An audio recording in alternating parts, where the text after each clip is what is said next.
Jai Sairam. Welcome back to my channel. நம்மளோட கேலண்டரில் தினசரி போட்டிருப்பாங்க, திதி போட்டிருப்பாங்க, டெய்லி ஒரு திதி போட்டிருப்பாங்க. இன்னைக்கு அந்த திதினா என்ன, அதை பற்றி தான் இன்னைக்கு ஷேர் பண்ண போகிறேன். பஞ்சாங்கமும் திதிகளும் ஒவ்வொரு நாளின் நிலையை தெரிந்து கொள்ள வேண்டுமானால் நாம் தினமும் அன்றைய தினத்தின் பஞ்ச அங்கங்களை தெரிந்து கொள்வது மிகவும் முக்கியமாகும். நவகிரகங்களின் ஆதார செயல்களுக்கு அன்றாட திதி, வார, நட்சத்திர, யோக காரணங்களே அடிப்படை ஆதாரமாக உள்ளன. இந்த 5 அங்கங்களையும் அடிப்படையாக கொண்டதுதான் பஞ்சாங்கம். ஆனா எல்லோருக்குமே பஞ்சாங்கம் பார்க்க தெரியுமா அப்படின்னா கிடையாது. இவை நம் தினசரி கேலண்டரில் அன்றைய திதி, நட்சத்திரம் என்ன என்பது அதுல போட்டிருப்பாங்க. மேலும் அன்றைய திதிகளின் அடிப்படையிலேயே ஒவ்வொரு நாளின் பலன்களும் குறிப்பிடப்பட்டிருக்கும். திதி என்றால் என்ன? திதி என்பது சூரியனுக்கும் சந்திரனுக்கும் இடையே உள்ள தூரம்தான் திதி அப்படின்னு சொல்லுவோம். அமாவாசை தினத்தன்று சூரியனும் சந்திரனும் சேர்ந்து இருக்கும். அதற்கு பின் வரும் நாட்களில் சந்திரன் தினமும் சூரியனிலிருந்து விலகி சென்று கொண்டே இருக்கும். இந்த விலகலானது தினமும் சுமார் 12 டிகிரி வரை இருக்கும். பௌர்ணமி தினத்தன்று சூரியனிலிருந்து 180 டிகிரி தூரத்தில் சந்திரன் இருக்கும். அதாவது அப்போது சூரியனிலிருந்து 7வது ராசியில் சந்திரன் இருக்கும். சூரியன் இருந்த இடத்தை சேர்த்து எண்ணினால் சந்திரன் நின்ற இடம் 7வது இடமாக இருக்கும். அமாவாசையில் இருந்து பௌர்ணமி முடிய 15 நாட்கள் ஆகும். அதே போல் பௌர்ணமியில் இருந்து திரும்ப அமாவாசைக்கு வர 15 நாட்கள் ஆகும். ஆக மொத்தம் 30 நாட்கள்.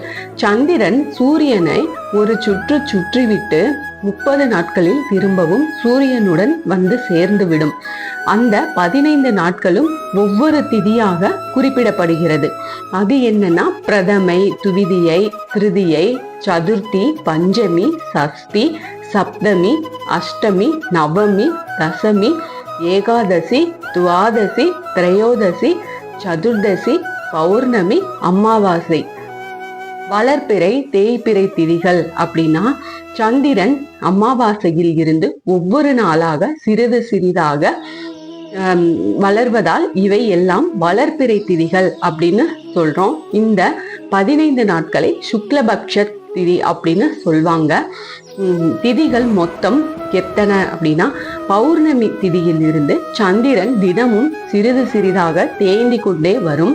அதன்படி முதல் நாள் பெயர் பிரதமையில் இருந்து கடைசி நாளான அமாவாசை முதல் முடிய வரும். இந்த காலத்தில் சந்திரன் தேய்வதால் இவை தேய்பிறை திதிகள் அப்படின்னு சொல்றோம். இந்த 15 நாட்களை கிருஷ்ணபக்ஷணம் அப்படின்னு சொல்வாங்க. இவையெல்லாம் நாள் நேரம் பார்க்க ரொம்ப உதவும். வளர்பிறை காலங்களில் குறிப்பிட்ட திதியின் அதிதேவதையை வணங்கிவிட்டு சுப காரியங்களை செய்வது ரொம்ப விசேஷம். அது தேய்பிறை காலத்தில் சுபகாரியங்களை செய்வதாக இருந்தால் அதை பஞ்சமி திதிக்குள் செய்வது மிகவும் சிறப்பு. ஏனெனில் தேய்பிறை காலமாக இருந்தாலும் பஞ்சமி திதி வரையில் வளர்பிறை காலத்தில் என்ன பலன் கிடைக்குமோ அதே போன்ற பலனும் கிடைக்கும்.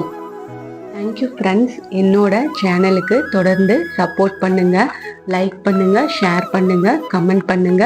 இன்னும் இது போல நிறைய ஆன்மீக பதிவுகள் நான் உங்களுக்கு ஷேர் பண்றேன். எனக்கு தெரிஞ்சது எல்லாமே உங்ககிட்ட ஷேர் பண்ணணும்னு இருக்கிறேன். மறக்காம சப்ஸ்கிரைப் பண்ணுங்க, பெல் ஐகானை கிளிக் பண்ணுங்க. Thank you friends. மீண்டும் அடுத்த பதிவில் சந்திப்போம்.